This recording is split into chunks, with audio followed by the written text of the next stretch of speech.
you. Good morning, everyone. And thank you for coming to the TTA Entrepreneurial Investor Salon. And we also have our friends on the internet to join us. Hi, everyone.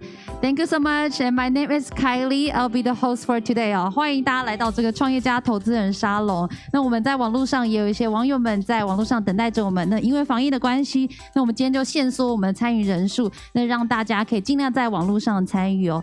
And because of the new policy of the coronavirus, and we will be keeping our mask on and try to be as safe as possible. 非常感谢大家的配合哦。Then, as you may know, Taiwan Tech Arena, TTA, is supported by the Ministry of Science and Technology that provides a really important platform to organize an important event such like this and to connect the right resources with the right startup teams in Taiwan.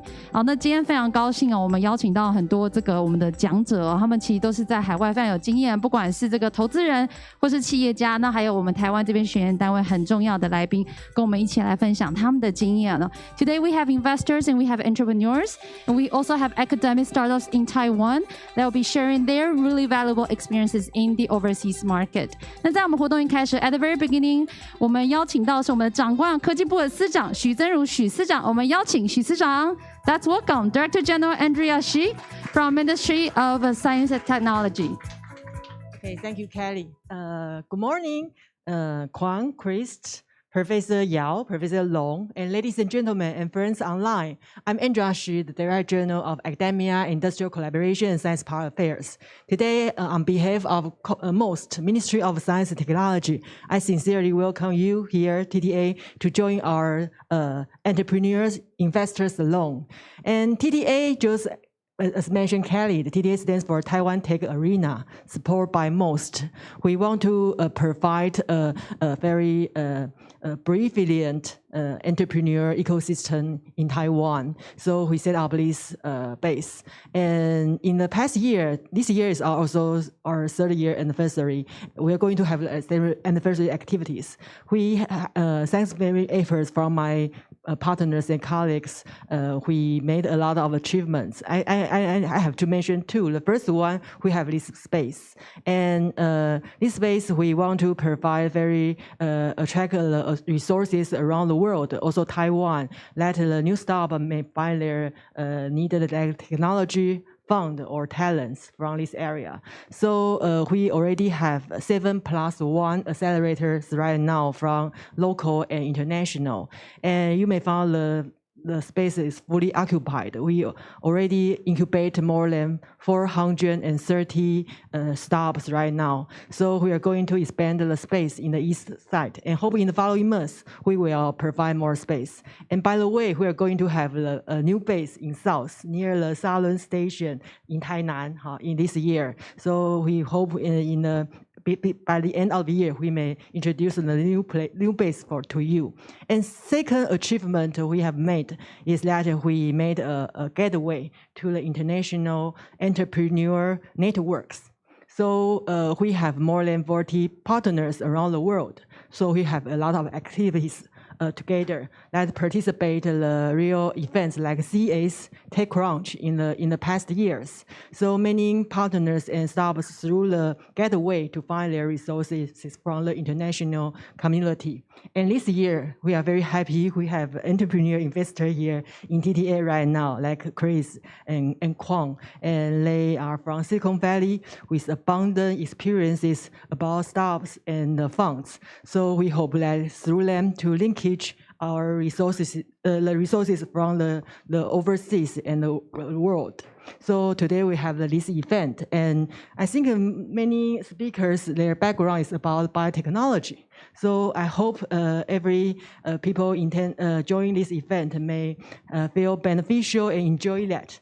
So in short, hope everyone feel happy about this event, and thank you very much for your coming and joining. Thank you. Thank you， 谢谢，非常感谢司长，请司长先回到您的位置上。Thank you for the sharing from Andrea。好 ，Let me just have a quick notes。我先问一下现场，是准备要创业的 ，Now you are starting, ready to do a startup. Raise your hands. No, ready or 已经创业的，已经 OK， 然后已经有投资人了，然后已经就不缺钱的，只是来听经验的。Okay, they are all looking for more investment, more money. And why did I mention this? Because our first speaker, or first guest, he is a venture capitalist. Okay, so he managed a lot of money, and he's based in LA, and now he also has a office in Taipei. So that's welcome the venture partner at Infinio Capital, Mr. Christopher Tan Bomacida. Thank you. Let's welcome him. I hope I pronounced your name okay for you. Perfect. Please be seated. And thank you so much for most TTA and you for having me today. Thank you, thank you. And would you please tell us about yourself? Or do you just have a lot of money, like a rich person who has a lot of money to give them? Oh, definitely not. So venture capital is not like angel investing where I'm a rich guy and just gives money out. I find rich guys, or I find companies or pension funds, and I help them invest their money. Okay. So I find companies that will give them a return. And so our biggest motivator is making returns for our investors. So you're based in LA, basically, and Yes. now you have your office in Taipei. Why did you come to Taiwan? Any specific reason? Well, there's many levels to that question. So personally, I'm in Taiwan because I got married last year in February, congratulations. and then COVID happened, and then here I am. But I've always been a traveler between Taiwan and the United States. And so from early on, I've always been a big advocate for Taiwan.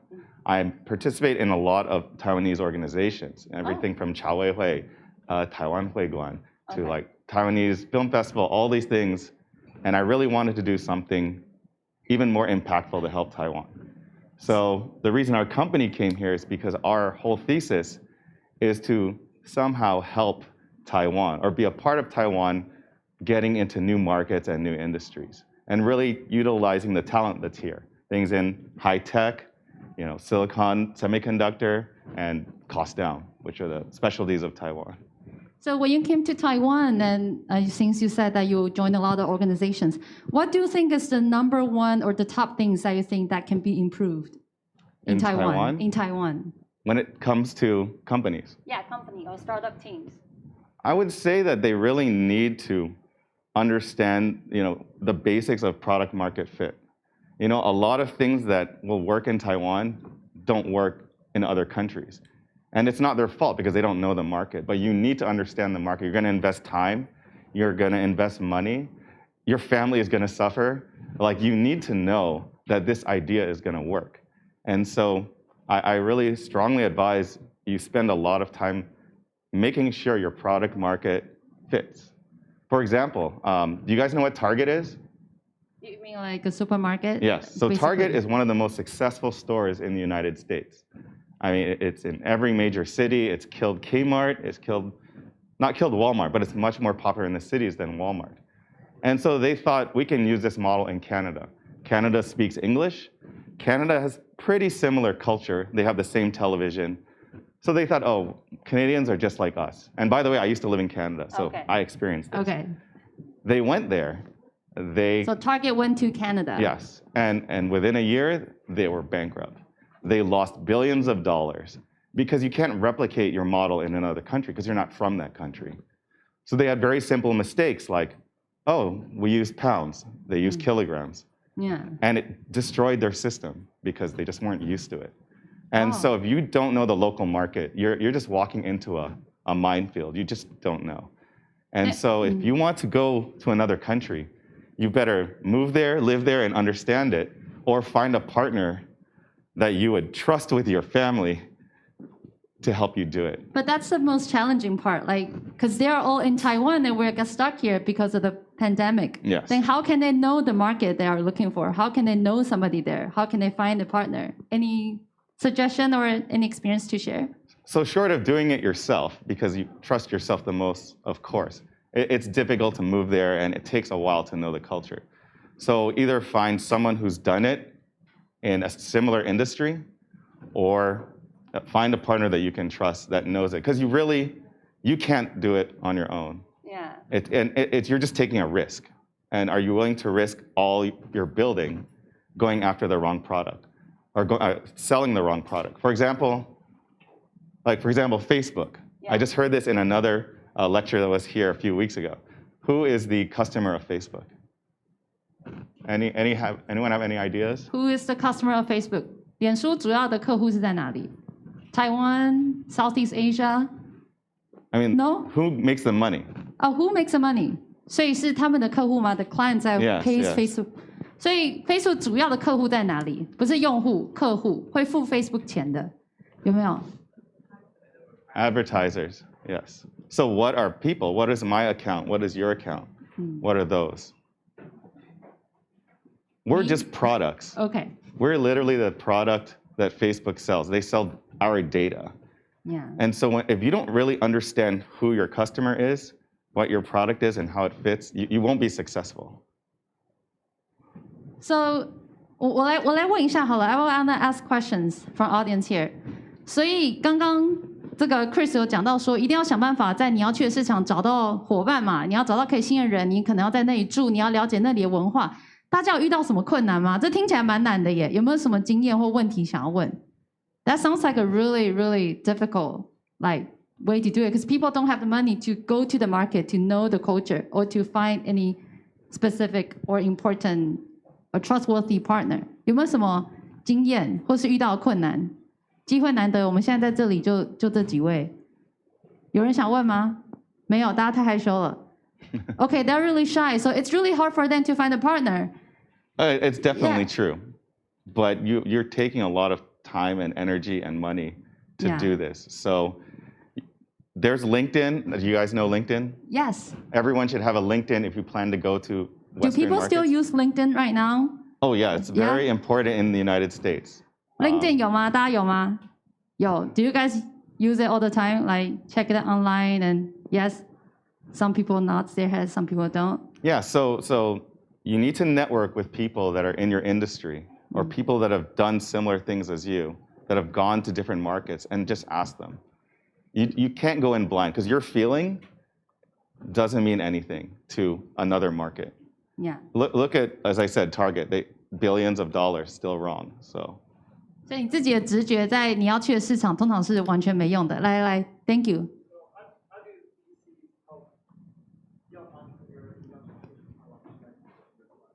Can you repeat that again using the microphone so we can hear it? Thank you.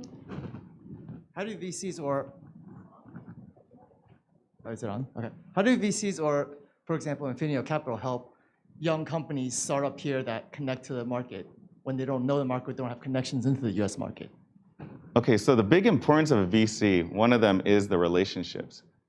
For example, I don't know if you guys know this, but in Silicon Valley, they have tons of money. They don't even know where to put the money. And every company out there gets to pick who gives them money.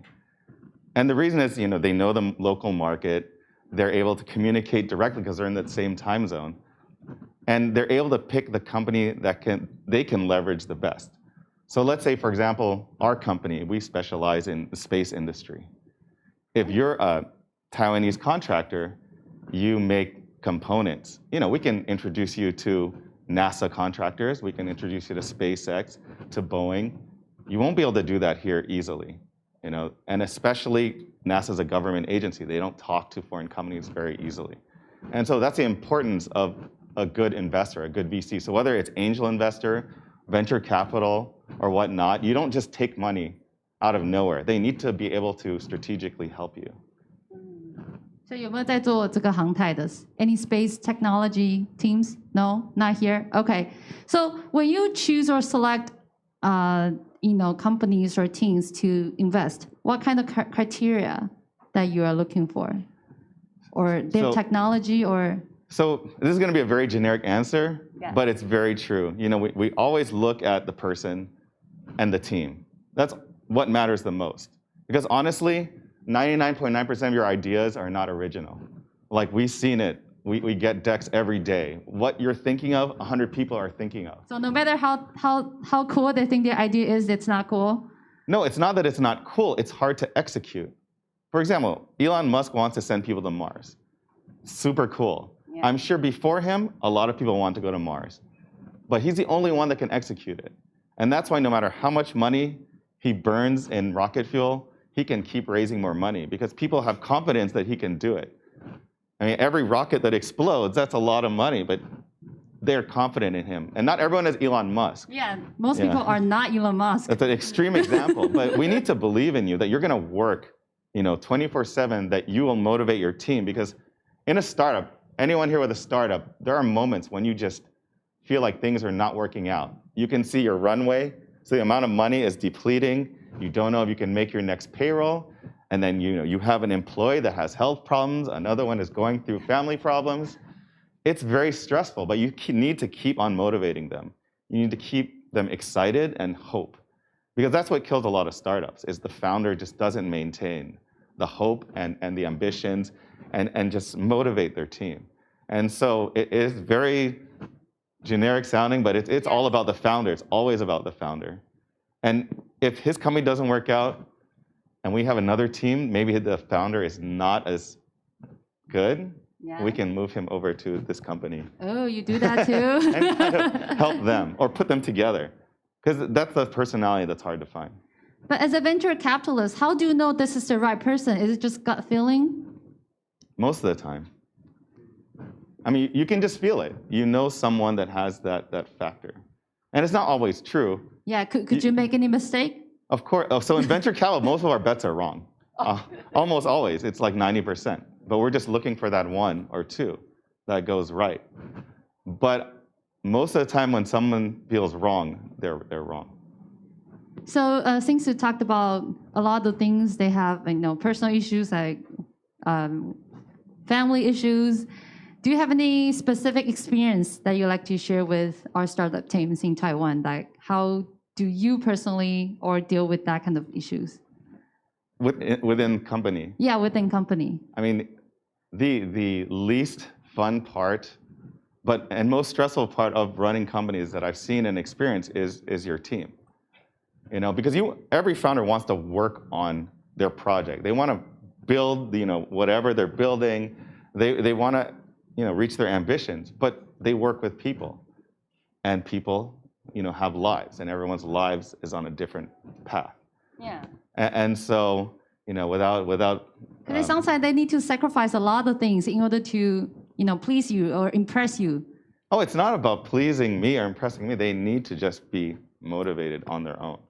You can't have a startup with people that you need to please all the time. You just need to be sensitive to the pulse of your company. Are they losing motivation? Do they not believe in you? If they're talking behind your back like, oh, my boss isn't listening to me or his ideas aren't going to work, your company's going to fall apart. So you need to have that kind of feeling about your company. And have the passion, I think, is really important to show the passion. Every leader is unique, though. These are stereotypical answers.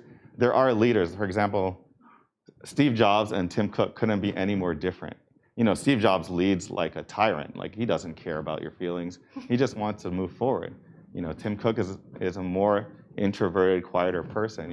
Of course, I'm not telling people to change their personality, but you need to always motivate. That's kind of the take-home message.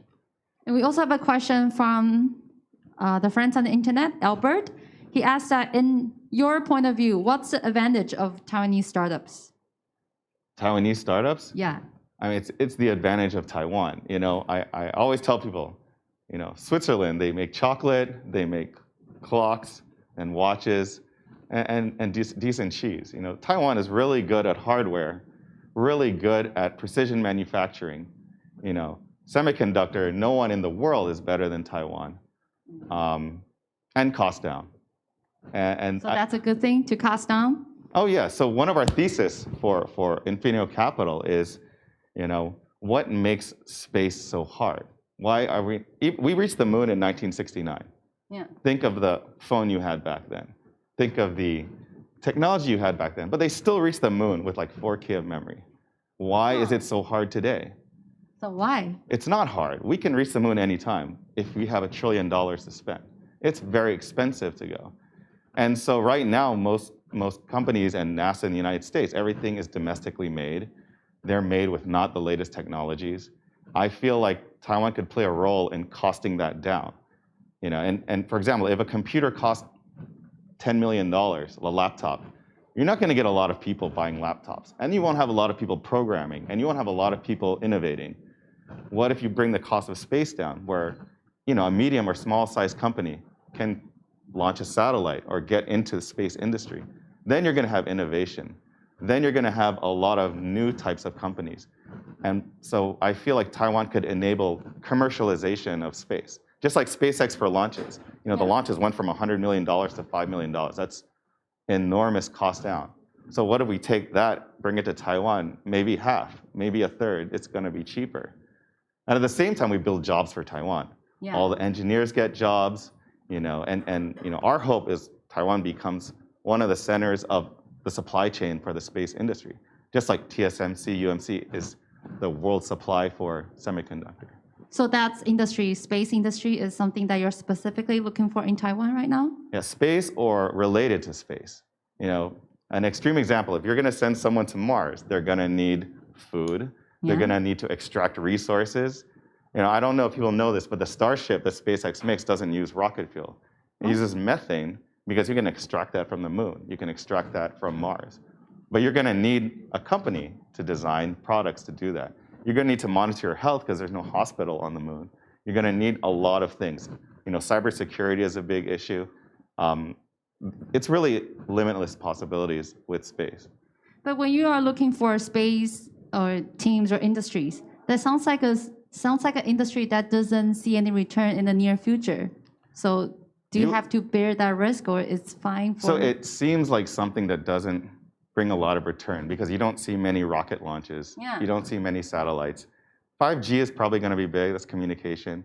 But those things probably only account for 15% of all the money that's going to be made in space, which is already big. You look at SpaceX, they're making a ton of money on paper. But the data that you get from it and all the ancillary related industries is going to be a lot of money. I mean, that's why we're in it. At the end of the day, it has to make big returns. And so, for example, launching these satellites that observe, let's say, flooding or heat signatures or weather patterns, that data can all be mined, extracted, analyzed, and benefit a lot of companies here to make decisions. Like Taiwan right now has a huge drought issue. Yes. And so satellite data can help, maybe find a solution for that. Nice. So we only have 1 minute left. Any questions that you guys would like to raise? Yeah, please use the microphone. Thank you. Thank you for sharing. I just want to ask, how can we evaluate the product market fit by the MVP testing to another country? Because we just release our prototype as soon as possible to test the demand of the American market.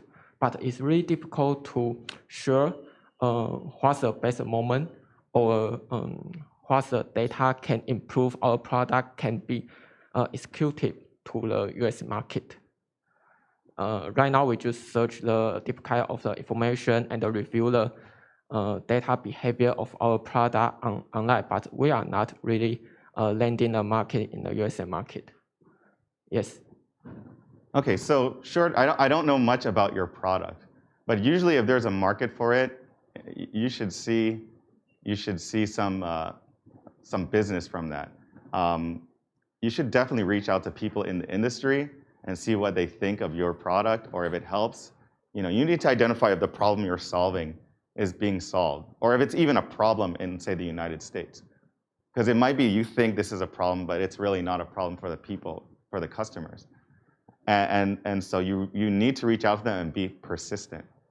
I don't know, do you know Y Combinator, YC? It's one of the most popular accelerators in the world. Yes, and our product is the online fitness platform service.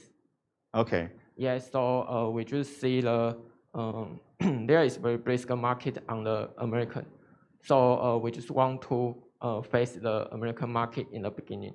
So we just take the lean running as the core and always data driven to revise our product by the behavior data, just like the Google Analyze or the something data analyzed by our backstack system. I mean, I would say if you're not seeing results, you need to change your thesis or pivot or make some change and really talk to people that are in that industry. The reason I brought up YC is it's really hard to get in there, and a lot of people need to be very persistent to get in there. You need to be persistent to get your product out. And I always advise people, if you can get to the United States, if you can get to like an accelerator in Silicon Valley, that will help you kind of move forward faster. Because they'll be able to reach the people in your markets, or to give you data, or give you suggestions. Okay, thank you very much. Thank you. Thank you so much. Oh. Now, thank you. Please return to your seats, and later I'll invite you back to the panel discussion. Thank you, Chris. Thank you. Our next one, I would like to invite the co-founder and the CTO of Antara. And this person, he has a lot of experiences in Africa and a lot of different markets, also in the US market. And he has, I will say this, you can correct me if I'm wrong, had 2 really successful startup businesses in many different markets. That's welcome, Mr. Kwon Chen. That's welcome.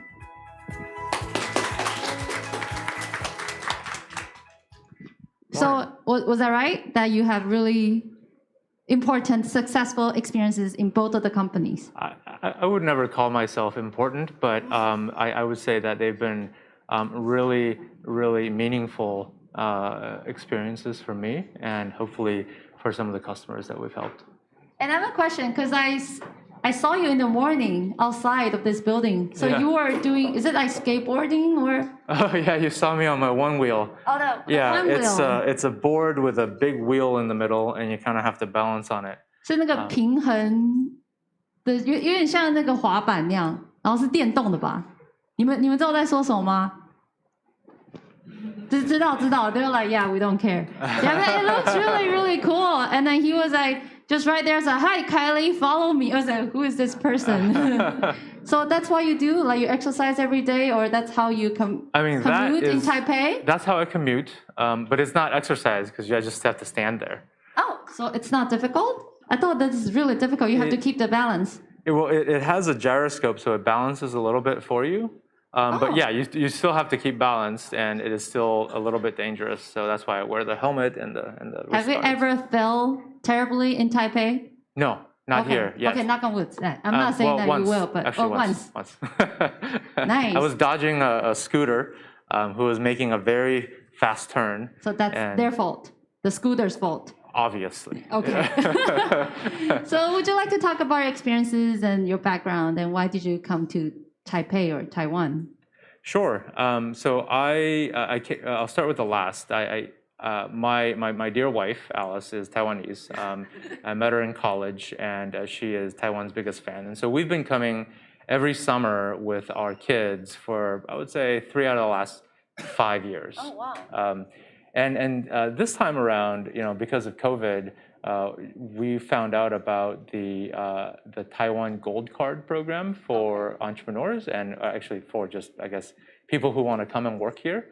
And we were able to apply and get that, and so I could come as well. And we decided to make a longer stay because that's on the personal side. On the professional side, I'm building my second company, and for the second company, trying to build a globally distributed engineering team and product development team, and trying to figure out whether Taiwan is a good place for that or not. Oh. Yeah. So you may recruit in Taiwan? I will. Oh, you will, huh? So later we will have some recruitment information later. So you talked about you have 2 companies. Would you like to talk about both of them?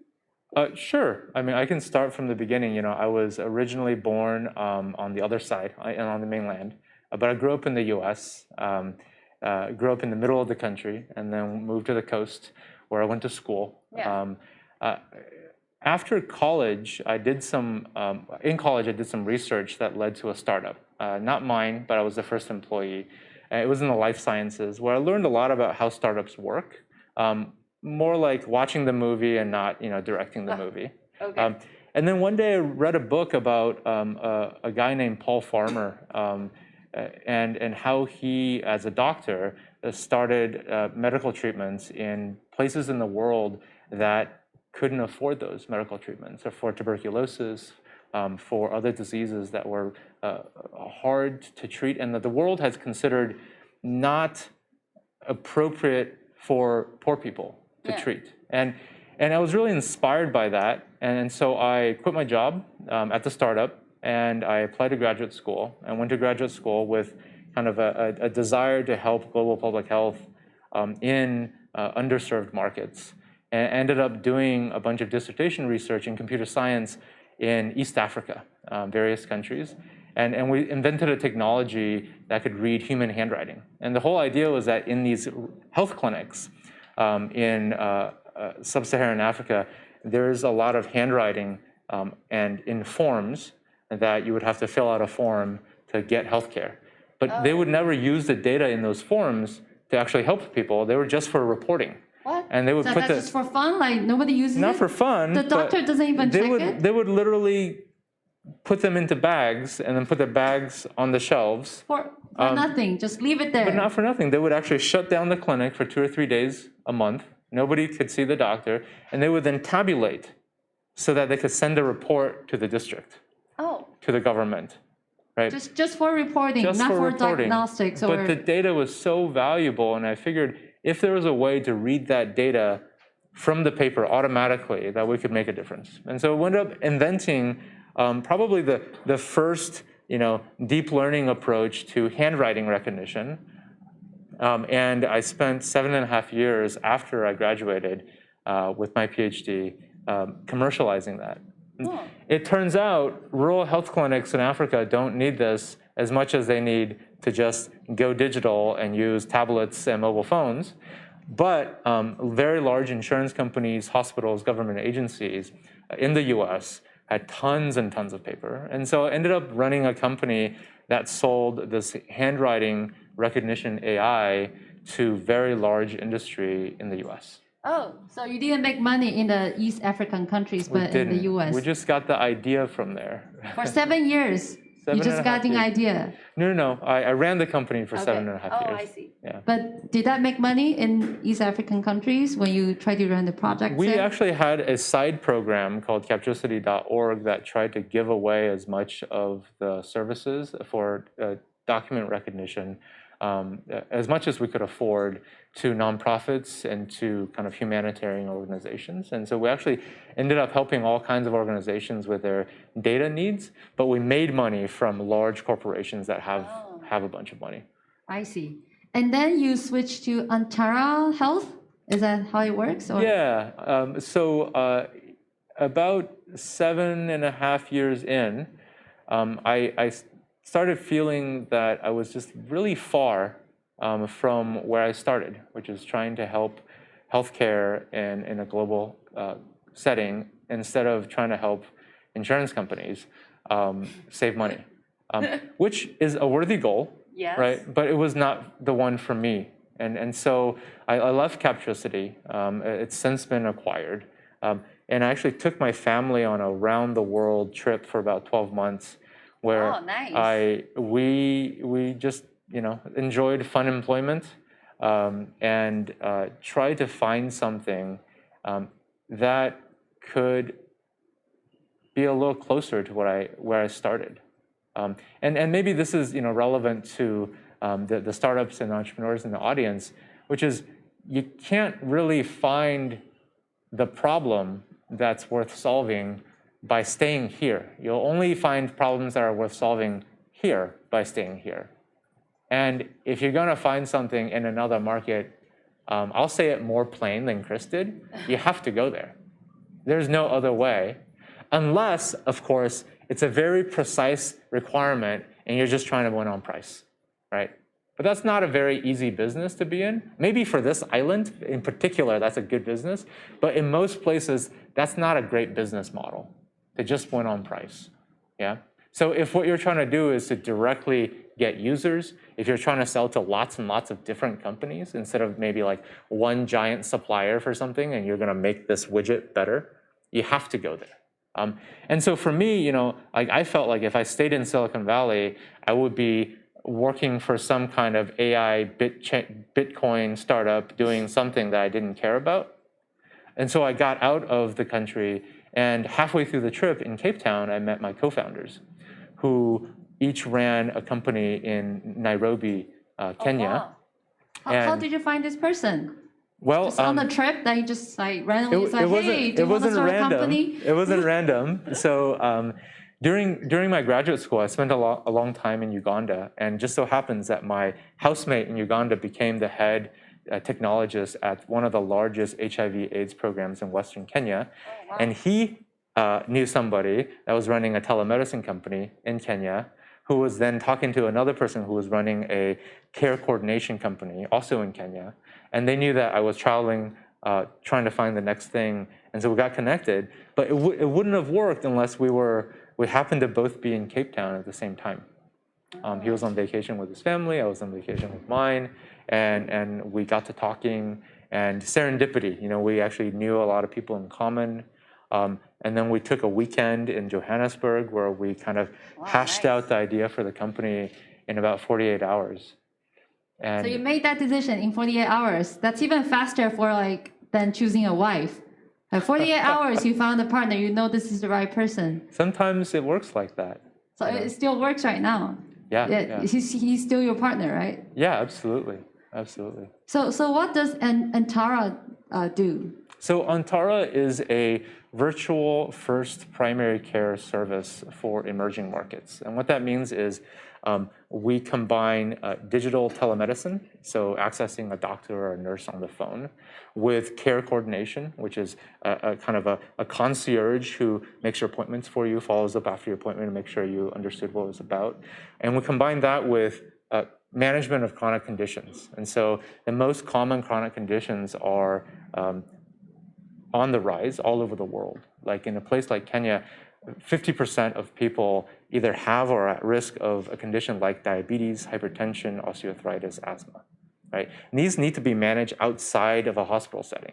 These are things that if you catch it early, you can easily treat even without medicine. But if you let it progress to a really advanced state without treatment, it incurs huge costs, both to the healthcare system as well as to the families. And because in the places that we serve, there's very low insurance penetration, not like here where there's national health insurance, right? People go into poverty. People who have worked so hard to kind of claw their way into the middle class and can afford some nice things, they fall right back into poverty. Around the world, 150 million people who can afford health insurance but need to pay out of pocket. Yeah. They fall into poverty every single year. And so we see it as a way, this digital service is a way to help the health system take care of people and stop that trend. And as well, it's a way to create data about healthcare costs and the real costs of taking care of people so that one day, soon actually, we can launch an insurance product that is half the cost of what it costs in the market with much better data and offer much better services. And so you can think of it as stage one, a healthcare service, stage two, a health insurance product. Wow, we can really feel the passion for what you are doing. And any questions from the audience? Thank you. Hi Quan, hi Kylie. Thank you for sharing. I'm Jennifer. I guess my question is, what's one difference that you noticed from coming from the U.S. and now it sounds like you're starting your company based in Taiwan, right? What's the difference? Because it sounds like we're trying to make Taiwan the mini Silicon Valley. And do you see any difference, whether it's culture or resources? Healthcare is very different from in the U.S. and in Taiwan. So are you getting the resources that you need or the help or connections? Just share that. Thank you. Yeah, so our experience in Taiwan has been incredible. I think, a huge shout out to the Gold Card program and the people who run it, the TTA program and the people who run it. Like we've really felt like we've been treated like almost better than we deserve. But it's been a kind of red carpet treatment, and everything from like opening a bank account to like getting our kids into school and stuff like that. Like simple life things that for a foreigner coming in would be actually really hard to navigate. Yeah. And so I think the ecosystem is doing a fantastic job and we're really impressed. On the actual, founding a company here part, we are registered as a U.S. company. We have wholly owned subsidiaries in every market that we are going to enter, like Kenya. We don't yet have a company in Taiwan. I've heard that business registration can be a little bit challenging and take a little time, and so we haven't tackled that yet. I think that I'm still in the phase of learning. I'm in the phase of learning what, for example, where do the best engineers here want to go work? And I get the sense that it may not be some startup, especially some startup focused in Africa, right? And so that's my number one, maybe like question mark. It's not any commentary on the system, because what I've heard and what I have seen to be true is that the quality of the talent on this island is fantastic. And but we're just not quite sure yet whether we can be a good cultural fit to the best engineers here and sort of inspire them to throw in behind an effort like ours. Thank you. We have a lot of questions from the internet. First one is from Jenny. She would like to know how to approach foreign business to government client, if this is related to your background. Like any experience to share? Yeah, that's a really good question. And so as part of my last company, Captricity, we sold a lot to the US government. And the US government has a few characteristics that are unique. One, it's very hard, takes a very long time. There's procurement cycles and budgeting cycles. They never sign a contract for more than 1 year. So you're always kind of like up for reevaluation. However, they always pay, and they always pay on time. And I would say they're not always price sensitive. Yeah, that's like a good thing. It's true. It's true. But the bar is very high. Especially for technology products, there is a level of information security and data protection that is even higher than kind of the international standards. The international standard, ISO 27001. I don't mean to be spewing acronyms at you, but if you're going to go do that, you got to know those acronyms. For example, for the U.S. government, their standard is even higher than that, and then you have to get rated by one agency, and that one agency could sponsor you to get rated for multiple agencies, and so it takes a lot of work to win the right to sell to the government. Yeah. Right. And so the wisdom has been, you will probably fail if you exclusively try to sell to the government, unless you get some like research grants and start small and start slow. It would probably be more meaningful, unless it's like a thing that only the government would buy, some like, I don't know, top secret stuff or spy stuff, that you sell to a corporation that has a similar need, because their procurement cycles are much shorter. Their information security bar, I wouldn't say it's lower, but it's a little bit more flexible.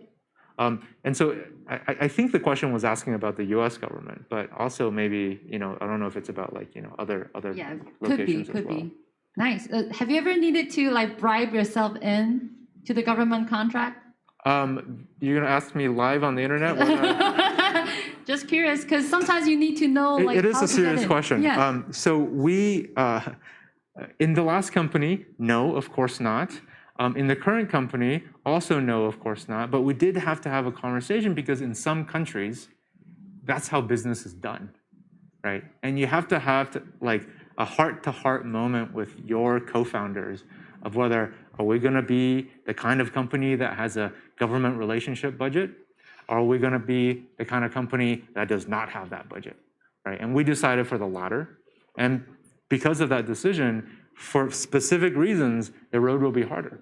Yeah. You have to do things like go into a country and find like a local board of advisors or even a local board of directors that can give you the air cover in case that happens, right? And so you're paying money or equity to somebody essentially for protection, right? That's not a bribe, that's an advisorship, right? But you're still spending. And so there's kind of no way to get around the fact that unless it's a perfect society, you're gonna have to somehow win or buy influence to protect you when your competitors take notice. But I would say generally, don't worry about that stuff in the beginning because nobody cares about you. Unless you get to some place substantial, that's not something that you should be focused on. And another question is that, because since Taiwan has a really strong public health system and a lot of the data already go digital, so we have a lot of data there. Do you have any ideas or suggestions about how to apply those data? Gosh, Or imagination, anything? Yeah, that is a really broad question. I think that is actually a much better question for our panel guests. Yes, in a minute. Yeah. Sure, then we yeah. can ask that and discuss that together. Sure, and then, there are a lot of questions for you. And another question is that,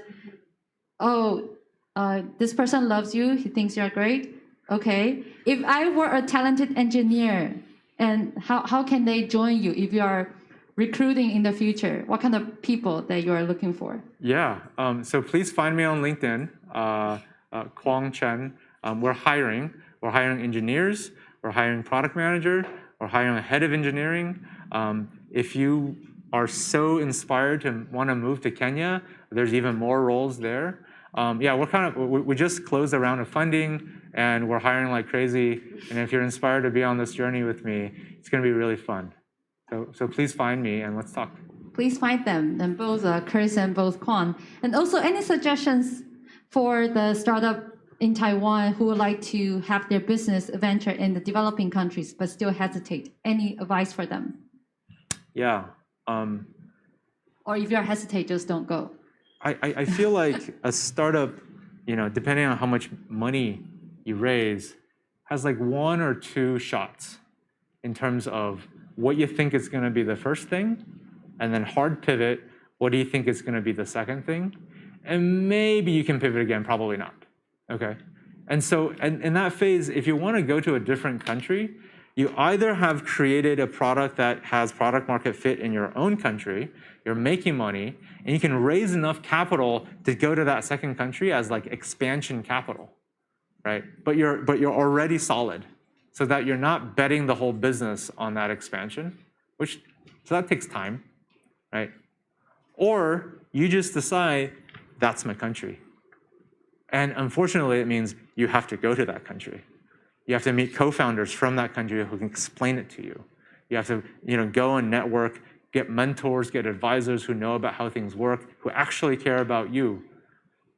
And probably you have to act like a novice citizen. You have to apprentice yourself to somebody who knows about the market in that country and spend a long time understanding what really is the problem that you're trying to solve, what really is the value that you bring to your customers there, and make an evaluation of, does the thing that you have, does the mousetrap, the better mousetrap that you have, service that value? Right? I don't think there's any other shortcut. Yes. Any other last-minute question that I would like to ask? No? We'll leave all of the questions and discussion during the panel discussion. Thank you so much, Quan. Thank you so much for joining us. Thank you. So you may please return to a seat for a little bit, and our staff will also change the setting. And later we will have a little panel discussion, and we will have our academic startups from Taiwan.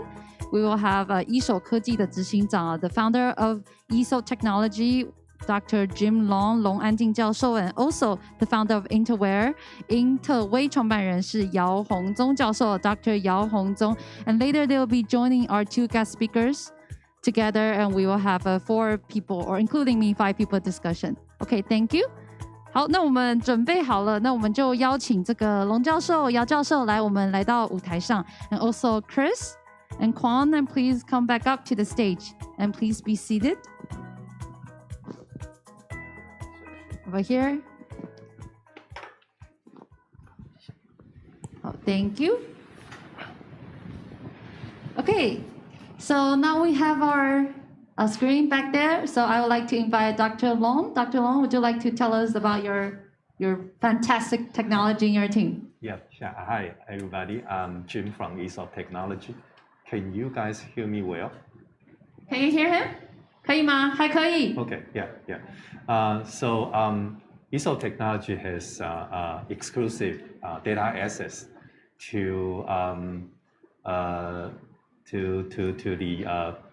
really big prescription set.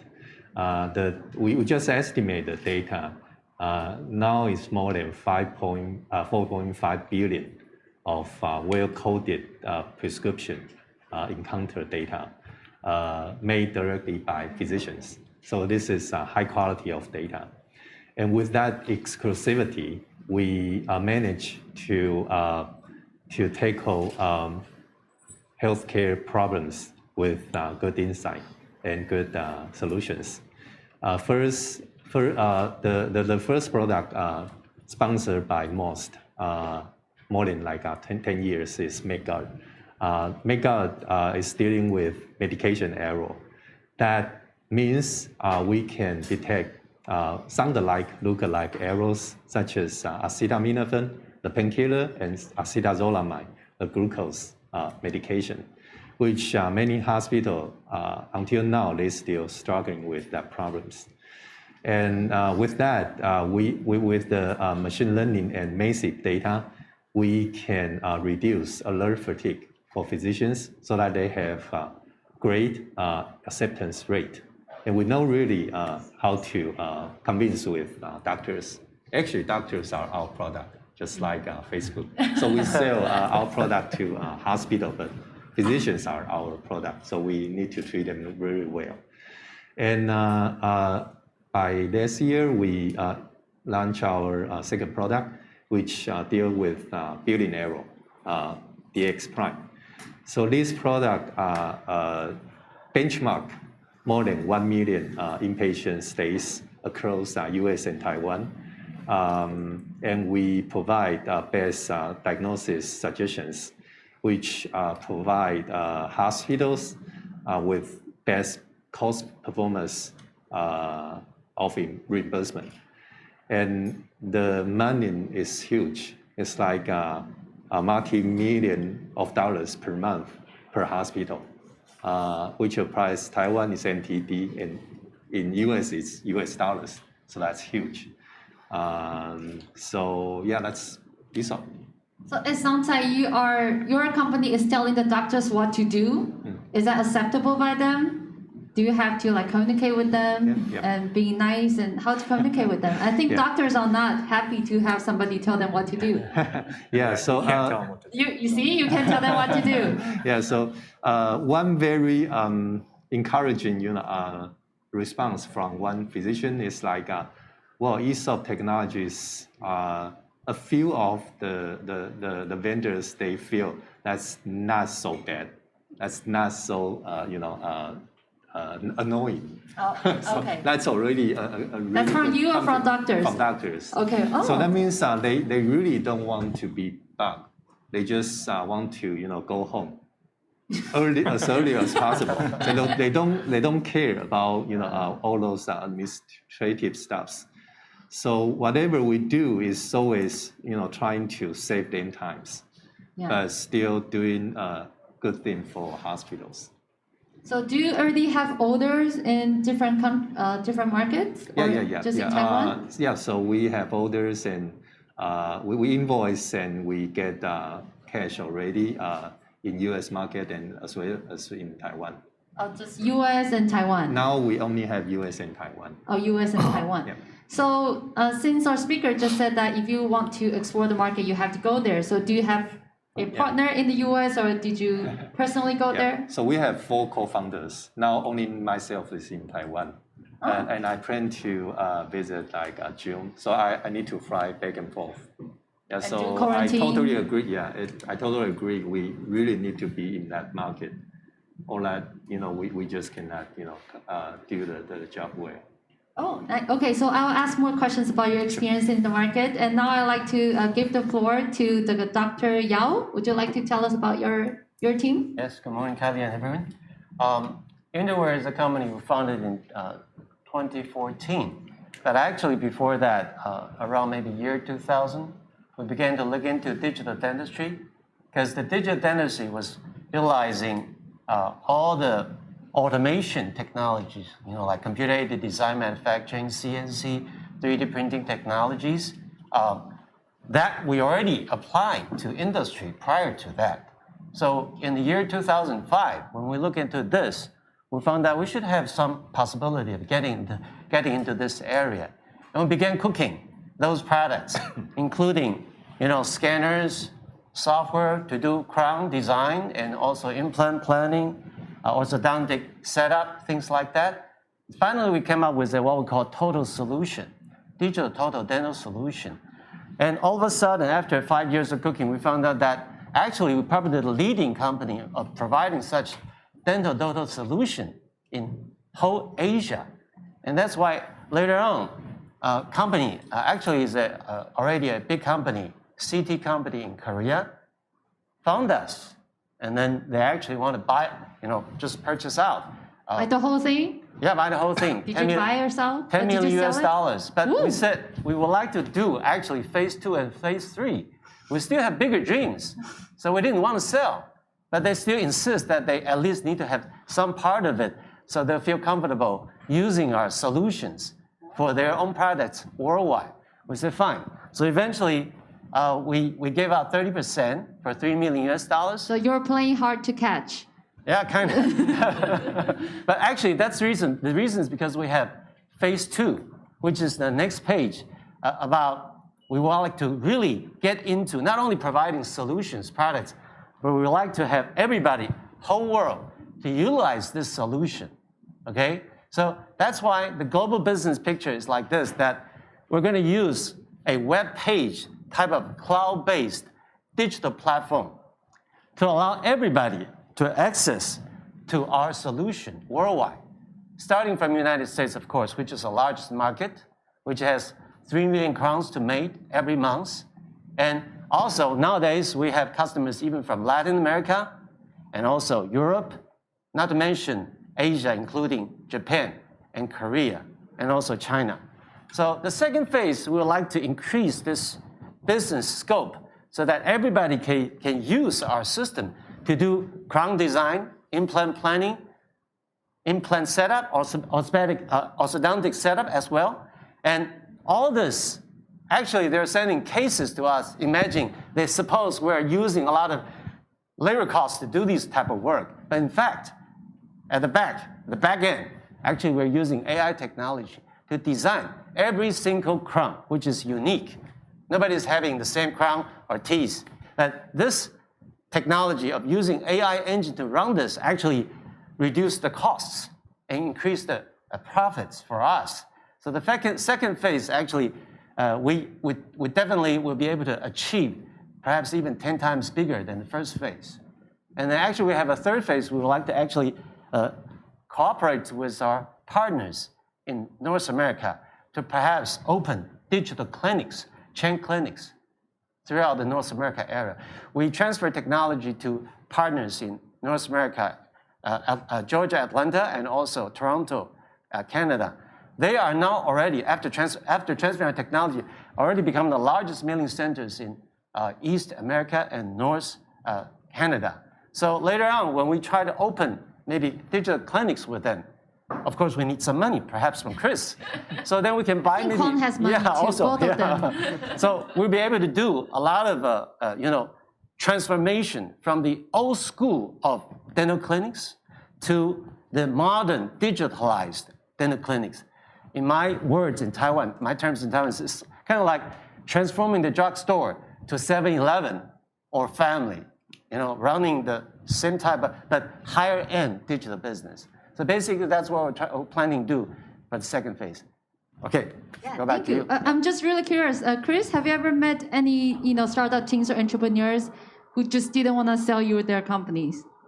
Yeah, all the time. All the time? And how did you persuade them, or how did you talk them into? A lot of founders are stubborn, so they don't want to give up, equity in their company. Sometimes it's the right decision. Sometimes, like Groupon, it's not the right decision. Or Yahoo, it's just about the timing. Yeah. So, but we can really feel the passion, right? We can really feel the passion from both of our entrepreneurs that they really care about their technology. Even a lot of money, like millions of money, cannot buy the company. So I would like to ask, because since Jim and Dr. Yao both went to the US market at the first move, any specific reason why the US market? Yeah, we just talked about that. So U.S. Healthcare system, especially like insurance based, they start very early, and they become very old for now, and there are a lot of opportunities, and the expenses are so high, and their willingness to pay for software, more than other countries. So that's our biggest market. So actually, our headquarters now is in Delaware. So we are 100% U.S. company, although we most of the operations are in Taiwan. So yeah, that's just some So may I market fit. ask, how did you meet up your partners in the US? We actually, so we are all from the university. We are Taiwan Medical University spin-off. So each of our co-founder has a part of our relationship with Professor Jack Lee. And one is a U.S. citizen, one is a physician now, has a baby in the U.S., so he's becoming, U.S. citizen. So okay. yeah, so we all have Anchor baby. a bit of relationship to the university, and then now we decide to be a U.S. company. How about Dr. Yao? How did you find your market and also your investor in Korea? How did you meet up with the investor? Actually, in the beginning, we just want to cook up very good products. But if you really do have good products, there's no way you can hide. So that's why Korean company, they found, there's something good in Taiwan. Imagine why they didn't find some other solutions in Korea.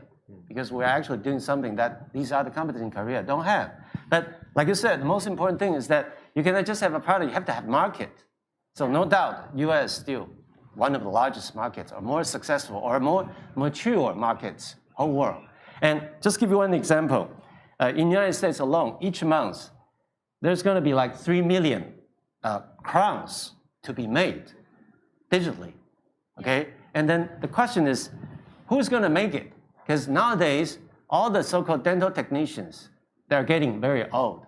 And they're old school. They used to do everything by hand. And all of a sudden, digital, they're scared. So actually, a lot of the owners sold their labs. So right now, 10 years ago in the United States, there are about 12,000 dental labs, but now only 6,000. And nobody's making teeth these days. So you have 3 million crowns to be made. So our idea is that we can receive those digital orders by cloud, and we can use AI to do this for them. And then either they want a machine, maybe using printers or CNC machines to do it over there, or utilizing our partners over there. Or we can just produce it and ship it using FedEx and UPS back to the States. So no doubt that's still the largest market in the world. And we cannot avoid that. We had to go there, Yeah, so once you went there, did you make any adjustments, or was there anything that's just far from your original expectation in the US market? For the company-wise? Yeah, for the company-wise. Yeah. Not for personal life, but the company-wise. Firstly, so we had the Taiwanese entity as well. So the U.S. entity is a lot different. Like we now have payroll in California, Colorado, and Massachusetts, and everything you need to have a local service, local office, and payroll and taxes and so on. So I would say in the U.S. the human resource expenses and the tax are higher than here, but everything else are a lot cheaper than here. We use stable, Gusto, a lot of cloud services. So we don't, and we have business banking system. Everything is so easy than Taiwan, unfortunately. So in the beginning, you need to struggle with that. And even with some of the Silicon Valley, they are already in the mental level. They are still, discussing with us for all these details. So there are definitely cultural and operation differences, but you just need to be there and operate. Yes. And then a question specifically to Quan. This person said that the technologies that ESOP and Interware presented, which one do you think is more ready or suitable for African markets? African markets, don't worry. Not to judge your technology. I love both. I think the ESOP business is a data-driven model, and I think that data, from my experience, just hasn't existed yet for what you're trying to do.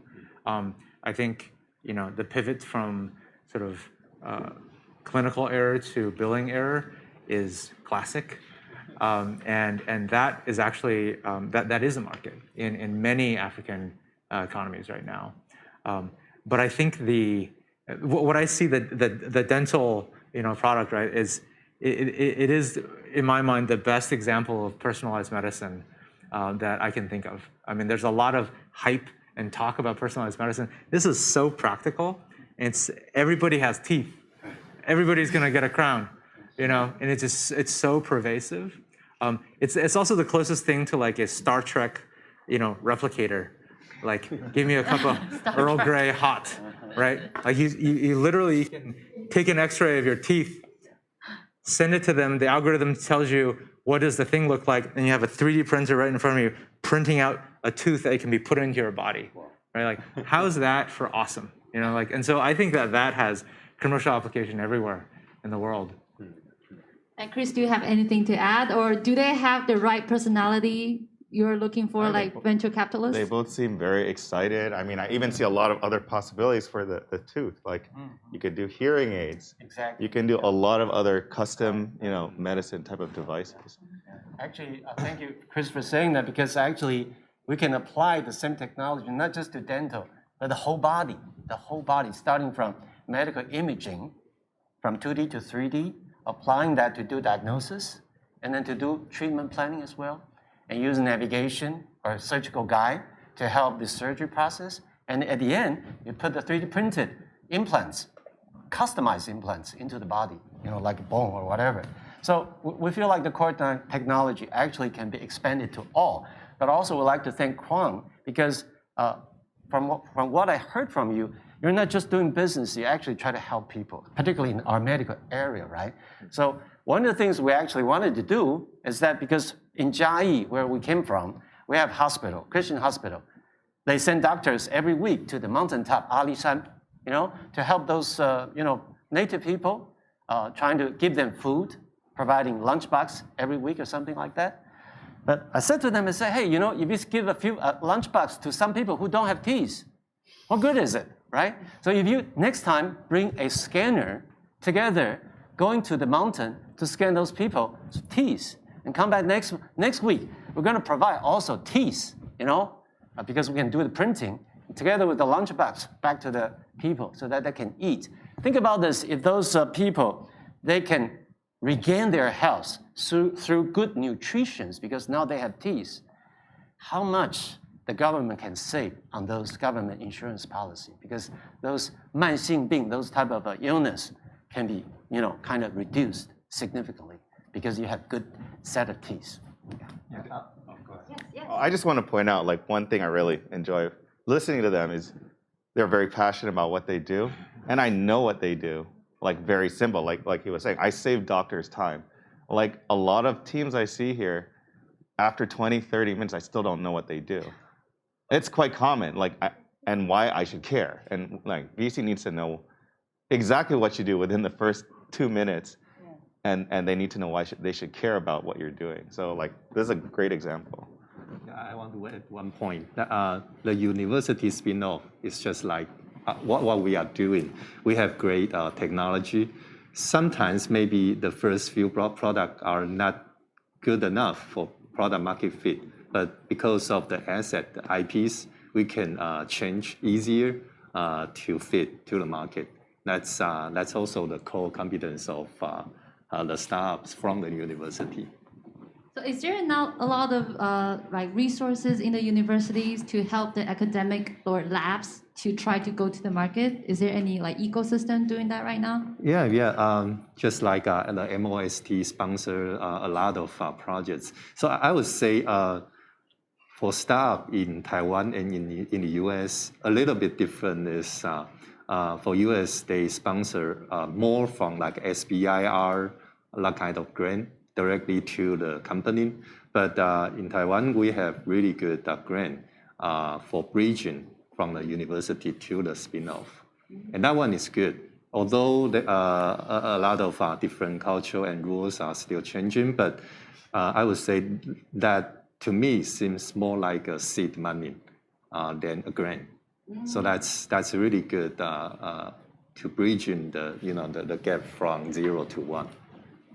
So since we talked about the public health policy in Taiwan, like the system, the public insurance system in Taiwan, so the question that was raised in the earlier session saying that, is there any application that you guys can imagine for the data in Taiwan for the health system? Yeah. Any ideas that you would like, I Jim? can go first. Yes, thank you. Yeah. So healthcare data is more like high sensitive. Some of the hospital they say like Beirong, they have data for the president, so they cannot release at all. So they cannot. Just the president. We can leave her alone. Yeah, but it's like and president's family and so on. So that's just like extremely sensitive. So you need to have a special rule and application. So when we request U.S. data for Medicare and Medicaid, well, their request is you need to have U.S. citizen running in the U.S. and only used in the U.S. In Taiwan, is also the same. Yeah. So we need to have a special model, like we just published in the journal. We call that international transferability, so that we only need the model running in local and combined with the model. So you need to have a way to deal with those sensitive data problems. But there are a lot of applications. If you really want to have the data and you follow the rule to hire local engineers, you can have the data. So here's a question to follow up on that to Chris specifically, asking that there are a lot of data, cloud data in relation to the medicine or doctors. Can that be applied to the space industry? And does Infinio Capital have any interest in this kind of technology or startup teams? I mean, it's always a big question for us. How do we monetize the data? Whether it's health data or geographic data, data from satellites. And we're always looking for teams and companies which can find some way to make that data usable. There's just vast amounts of data. Yeah. For space specifically, I mean, you can somehow use that data and extrapolate how to, care for people who are living on the moon or being on the space station, things like that. But we're definitely interested in looking at companies that can somehow massage that data, find some innovation, to help in any way possible. Yeah. So the thing is to show you, like they know they had the passion for how to monetizing those data. Yeah. Okay, so how about since you guys all successfully went to the overseas market, do you think any preparation needs to be done before you do that, or any specific advice to give to the startup teams?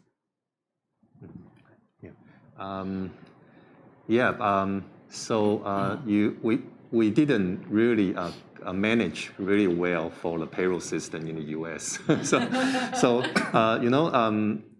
The cash wiring in between countries now is more difficult than before.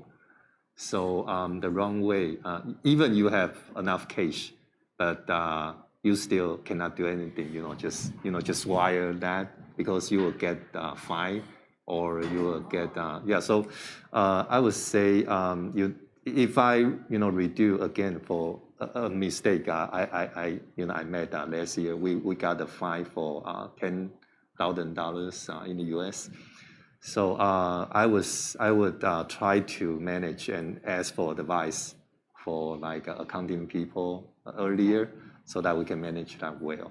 Those kind of mistakes are common mistakes. Yeah. So we should be prevent. A lot of things that's the last thing that people think about, especially for entrepreneurs, like how to pay these payrolls. Yeah. How about Dr. Yao? Any experience?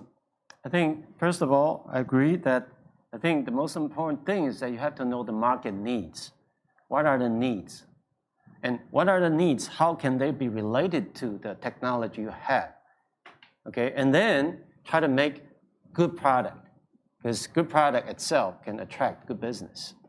And thirdly, I think it's also important that Chris mentioned this. I feel like I kind of fully agree that you have to really respect your own team members, and actually also have to develop good atmosphere in the the relationship, and also give them a motivation of the hope of the future, what the company would like to do in the future. They need to have set up a good higher goal. They need to have a dream. And dream big also, yes, exactly. So then all these things need to be together, and among many other things.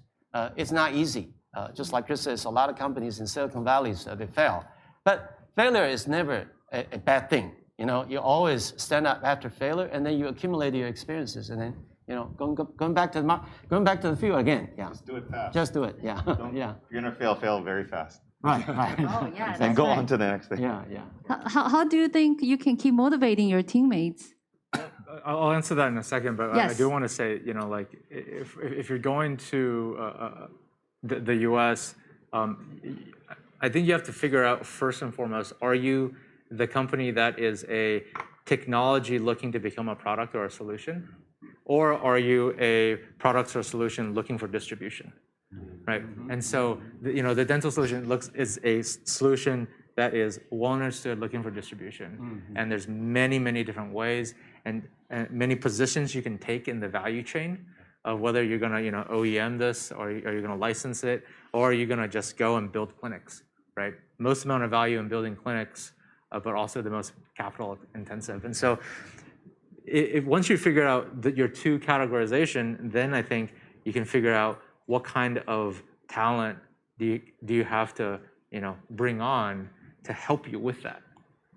But if you get confused about that delineation, I think it's really easy to sort of be kind of looking at the wrong thing.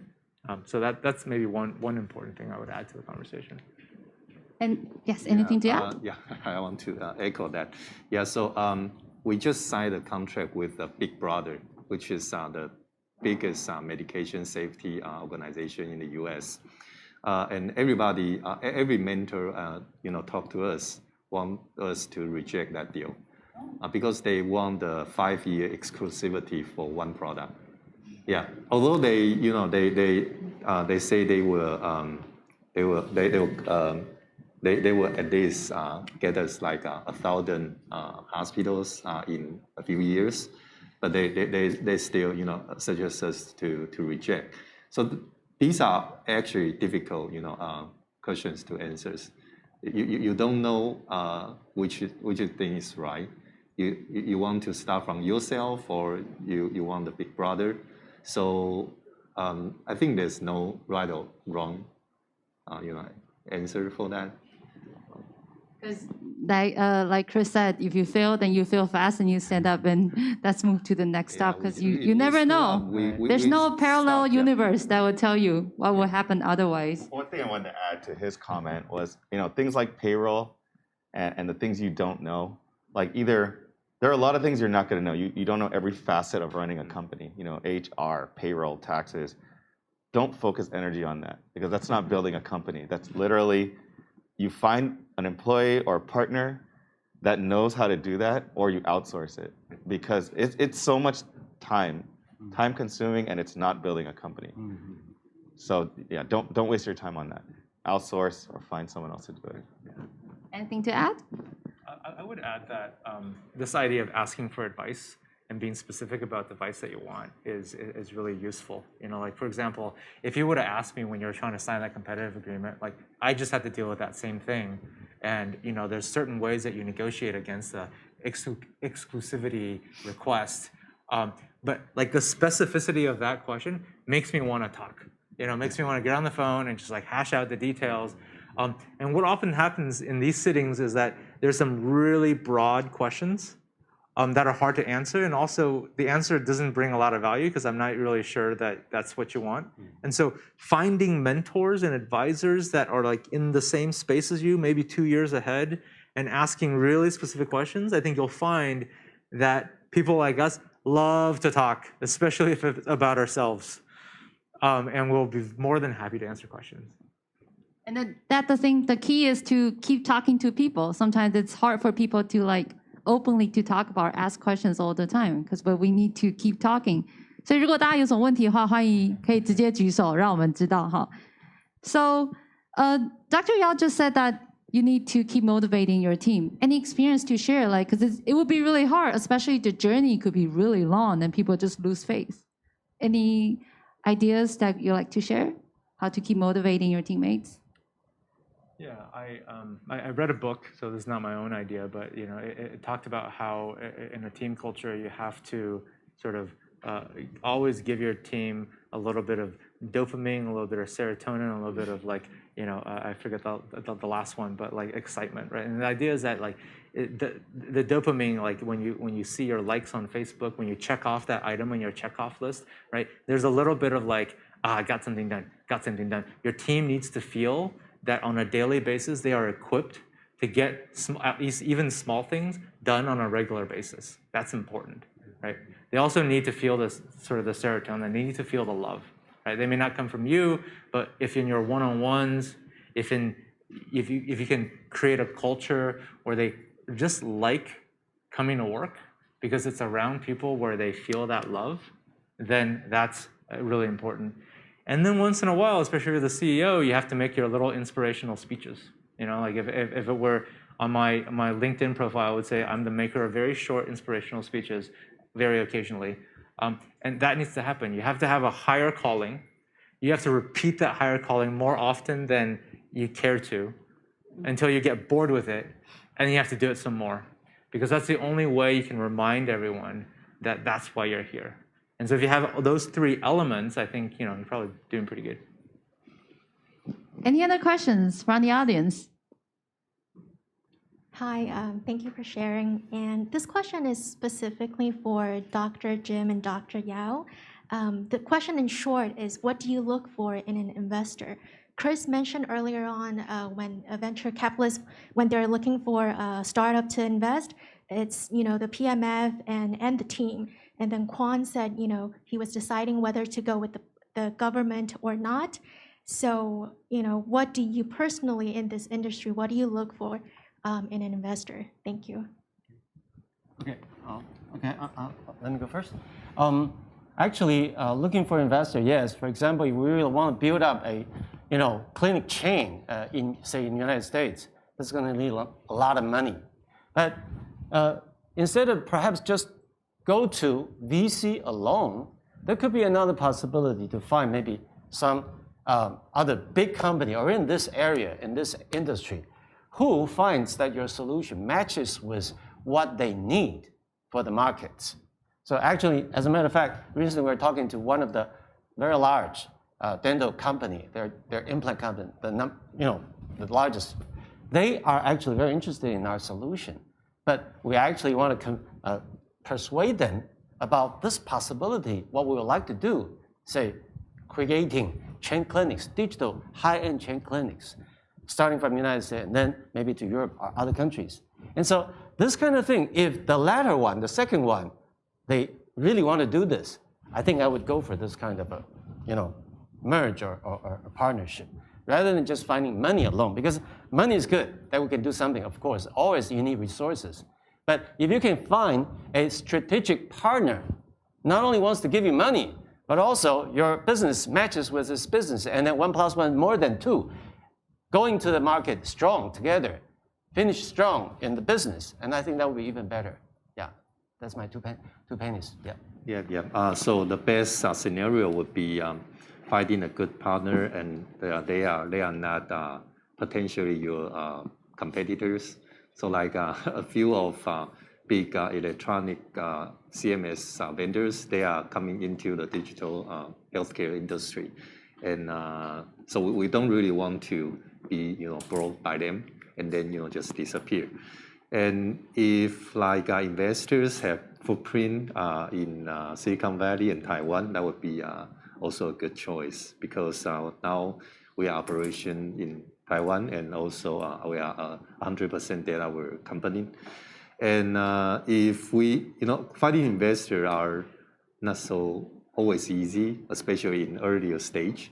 So even with only money, that's also good. I mean, so we don't against all the possibilities. So open to more opportunities. And a question from Yoko asking that since we're talking about how to find the right strategic partner, not only the investor, the talent shortage is one of the biggest problems worldwide, and especially big companies. Those, Elon Musk is paying a lot of money to attract the best talent. And how can startup teams beat that? You don't. No, we don't. We can't. If you have a talented person, he's going to find a job at one of those companies sooner or later. So you either inspire them, you make them a partner, or you deal with it. I think being generous with equity, doing the inspirational thing well, making a really good environment for your people is the only way. And then finding them.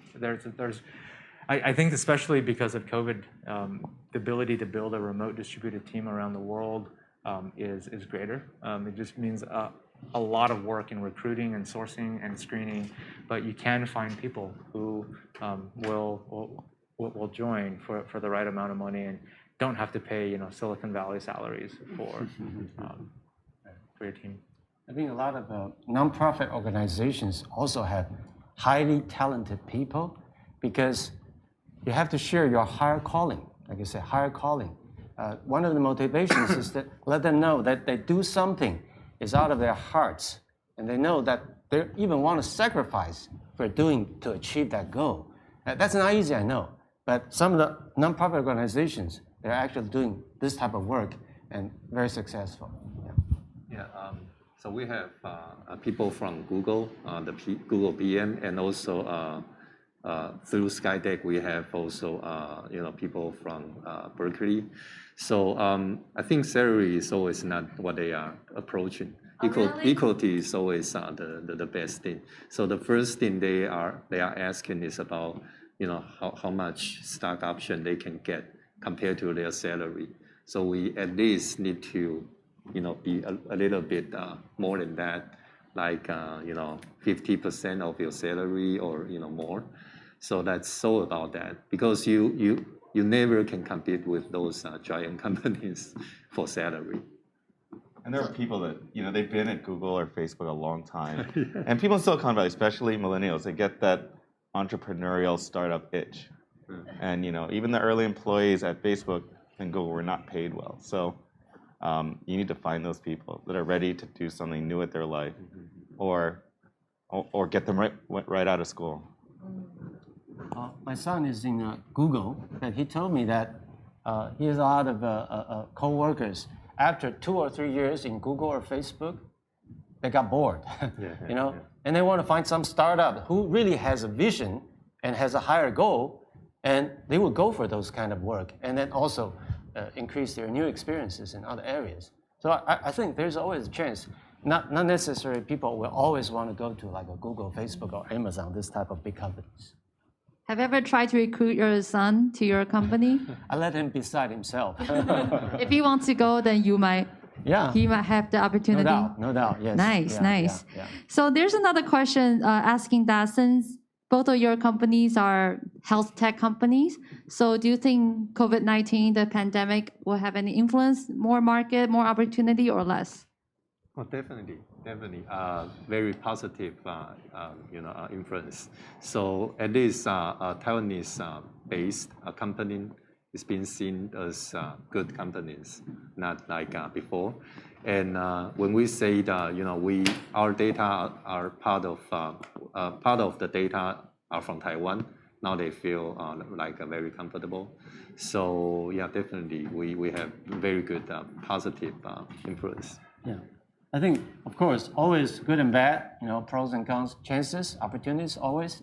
For example, Now that COVID-19 hits, and then my partner in Canada, their dental milling centers are shut down, closed. And nobody's making teeth, right? But now with this business model, they can send their cases digitally to Taiwan. And we here are relatively safer, and we can do still those crowns and bridges and implants, orthodontics, whatever. Send them back, FedEx and UPS, and still back to the United States or North America. So I think this is, to us, is a chance, and it's a good opportunity, yeah. I think we're actually in a once in a generation kind of inflection point where the behaviors that we have adopted during COVID, much less so in Taiwan, but everywhere else in the world, of seeking products and services online, where before you did not do that, that is going to cause the biggest change in industries where it was formerly, in person only. So real estate, construction, dentistry, and primary healthcare. Most of the time people think about going to the doctor as going to the doctor and not picking up the phone. And so that behavior change is going to drive a lot of opportunity. Anything to add? Good. Any more questions? I got a lot of questions from the internet, but not from the audience. Or you guys are just asking questions on the internet? You're good? You're good? Okay, let me know whenever you have any questions or you'd like to share your experience. And here's another question, asking that 4 of you are entrepreneurs and are considered really successful. So have you ever thought about joining a big company or choosing another path? Depends on the offer. Depends on the offer. How about in your life journey, any offer that made you hesitate that, oh, maybe I want to go? Not big enough? I'll tell you, it was a job offer at a relatively big company that led accidentally to my first investment in the previous company. Like, I wasn't even raising money, but I basically was being recruited to go do a job based on some research I had done. I didn't want that job, but the man who was recruiting me, I said, well, why? I was like, well, I'm working on this other thing now, and I have to build a company around it because it has to exist. And I think he just heard the has to exist. He heard that fire, that passion. He's like, okay, I'll invest. I didn't even ask him for investment. Oh, wow. He just said, I'll invest. And he introduced me to then the person who led the rest of our round. And I think, that sometimes is, I guess maybe a little story about like how you have to open your surface area and be open to those like big company opportunities. But ultimately, I think like entrepreneurs will be entrepreneurs. So any experience? Yes. I actually, when I finished my second startup, I was married and I had 2 babies. So I actually working in industry for 10 years. Yeah, and which are also good big companies. And I made inkjet printing, like print automation and also machine vision, those kind of things that's non-related to now. So, but in that, when I was in industry, I think the spirit is the same. I get to the vice president job for the last year. I left because I do everything just like the company is myself. So I think that's not what. But when you are doing things like that, you would rather just start your own company instead of just being employed. Yeah. My experience, after I graduated, got my PhD degree in the United States, and went to industry to work as a senior engineer in the beginning, and then later on, when my wife pushed me to come back to Taiwan to become a professor and teach, I hesitated a little bit in the beginning, but then eventually I went to my supervisor. And he was my supervisor, an Indian. He laughed and he said, "No, impossible. You guys just like us. You will not go back. I'll let you go for 1 year and 2 years, and you will come back definitely. So I'm going to keep your position." Actually, I kept my position. I took the project. When I returned to Taiwan to Fuqua, like a half a year or 1 year after I went back to tell my supervisor, I said, "Sorry, I got so passionate about my research, R&D. I really don't want to come." The point I want to make is this: that you gotta find passion in what you do, and then it's no longer work anymore. It's fun every day. You got to enjoy fun every day, right? So actually, a few years back, I had a chance. There was a new implant company. It's a quite big investment for a new company in the United States. And they were looking for the director of digital solution, and they found me. At that time, I took my sabbatical. I was taking my sabbatical in Seattle, and they approached me and said that you could just work anywhere, and then we're still giving you, like $250,000 salary, and are you interested or not? I told them, well, thank you, but no, because I'm still trying to do what I feel like the best thing I could do, maybe in terms of R&D, the things that really keeps me going, the passion that I had. So I would say that, still, that's my advice is to some of my students. You really need to find where you want to go. Is that based on what you really want to do? You got to have passion to do whatever you want to do. That's all. Yeah. Yes. Anything to add? Oh, yeah. Really well said. Yeah, it's really awesome. We can really feel that you have the passion into what you do, what you say. So, because since both of you are academic startups, so that means that did you just hire your students in the lab? What kind of people you are looking for? How can students or college students or who want to join us, how do they impress you? So we are working on data. So normally, without any experience for data, it's very hard, and you'll be very frustrated, in the beginning. So we don't really try to hire experienced people, but all the current staff are from university, really. Yeah. So we were talking about that. So when if somebody is interested in this kind of especially digital health, so they just want to have like great passionate boss. Yeah. So you need to be staying in a lab or university for a while, learn and accumulate the data sense or the sense to the industry, to the field, and then a few years later you will find some pain point, and then with that you can really understand what you are doing or what other entrepreneurs are doing. Just like what I'm doing after like 20 years experience, I can feel the data power and computing power will really make an impact to the industry. Yeah, and if you don't feel that, you won't have patience, and you cannot keep on going. So they need to do well in labs as well and have some hands-on experience. Really feeling that. Anything to add? My case, of course, a lot of our right now the co-workers are used to be my students. Yeah, and I always encourage them, if they're interested, welcome to join us. But they can feel free to go to any big companies like TSMC, anywhere. But I think the point I want to make is that any place, anywhere, any students, if you have the heart, just like Edison says that 1% inspiration, but 99% perspiration. If you work hard, if you have passion, you can always go to the top. So don't have to worry about competition from other, people, but just be yourself and do the best thing you can be. Yeah. I heard that Dr. Yao is always looking for like the CEOs for your multiple teams. Yeah, actually, we're not only, we already have another startup already, 3D printing company, and also we're now building another one that's related to medical more than just digital dentistry. So yeah, we're always looking for good people, perhaps even good CEO, COO, or CFO. So we can be strong with other talents more than just my students alone. Yes. Yeah, we have our partner companies who are looking for CEO and COO and CFOs. May I ask what would be the top, personality or character that you guys are looking for when you recruit? Passionate.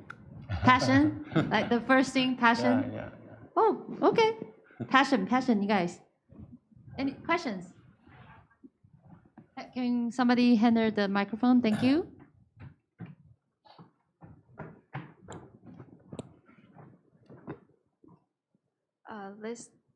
Can you hear me? Yes. Oh, thank you. So this question is for Chris. So you say that space is like really hot right now. A lot of people and business is doing that, right? But like startups, they might not. They might in different industry, like in healthcare or in other industry. So maybe they somehow want to expand their business related to space. But how can they like expand this business there, or if there's like any help or any corporate recommendation that they can ask for? So. I mean, I would say it really depends how you frame like your product.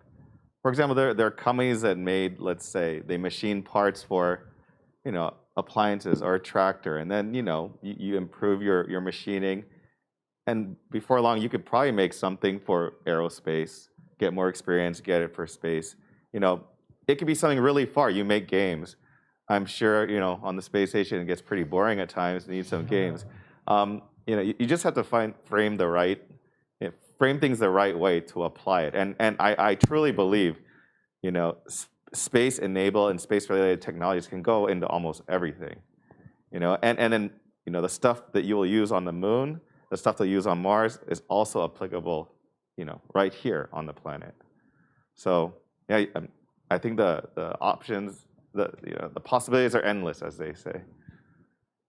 Yes, well, I remember like people, astronauts on the spaceship, they do like planting, they want to listen to music, they do a lot of stuff that's out of your imagination. Yeah, everyday things. Yeah, everyday thing.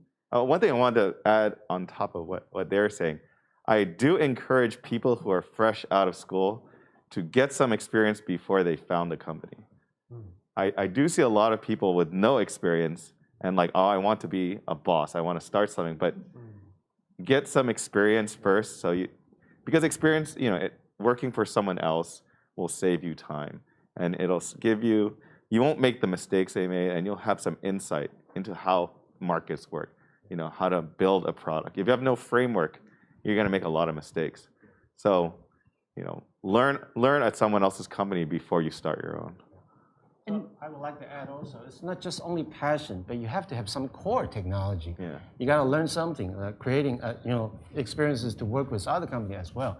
And also, if we want to bring some of the technologies to space technology, I would say we also have to have some patience, because a lot of companies, particularly startup companies, are in such a hurry. They want to succeed. They want to IPO very quickly. But in fact, many things a lot of things takes time. And for example, aerospace or even healthcare, you got to have a lot of approval from the government agencies, like FDA approval and aerospace as well. So a lot of things, patience is very important. A lot of companies need to spend time developing all this and also making good products as well. Otherwise, a lot of Taiwan companies, I don't think, would be able to get into either aerospace or even healthcare business. Theranos is a good example of a healthcare company led by non-healthcare people that just too excited, too fast, and all their advisors had nothing to do with healthcare. Like there are certain fields you need to get experience in. Like you can learn to code. You could be like Bill Gates and start Microsoft. Would you let someone who's passionate and tries really hard do surgery on you? No way. No. You need some sort of experience, framework, and education, and especially healthcare. Right. So we don't have much time left, and we're gonna just leave some time for something really relaxing. What would be your favorite food in Taiwan? So you can relax a little bit. If you have臭豆腐, no way. You just say that to please us. We know that. Yeah, maybe. No, I'm serious. Yeah. Okay, no more elaboration. Just 臭豆腐. Yeah, what kind? Just Fried or fried stewed? with the little vegetables Hao and the chili and the night market. Nice. You liked it the first time you try it? I mean, I've had it before when I was a kid, and there's some very few places in the U.S. where you can get it. Yeah. So yeah, it's always been with me. Nice. How about Hot Chris? 火锅? Hot pot. Hot pot, like spicy sure. one or just regular? All different plain? types. Oh, I can nice. eat it every day. Yeah, it's really, really good. Except today, it's kind of hot. Yeah, but they all have really strong AC. So, any recommendation for our friends? I'm not asking your favorite, but recommend. I feel like most foreigners, maybe you should use that, the international people, always enjoy 小笼包. Seems like, I don't know. Sometimes I took some of the partners from USA or other countries. They don't eat Chinese food, you know. Sometimes they don't feel like their stomach likes that. But almost always, 小笼包 seems to be pleasing to them. I don't know. Maybe you already tasted already, for sure. I would suggest some very local and special non-chain tea shop. Those are really good. Those are really good. I mean, you know, like milk tea, bubble tea. But you need to find very local and special one. Those chain one are. And also, if we do have another incubator in Tainan, please do have some time to visit Tainan. Wow, Tainan's food is so much different from Taipei. I know a lot of people from Tainan that think Taipei people are so poor, they are not eating stuff. These are not real food. The food in China is real food. So whenever you have a chance, please do try it. And thank you so much for joining us. And thank you so much, especially for friends on the internet who be with us for the entire 3 hours. And thank you for giving us so many great questions. Thank you. Bye-bye. We'll see you next time. Thank you. Thank you.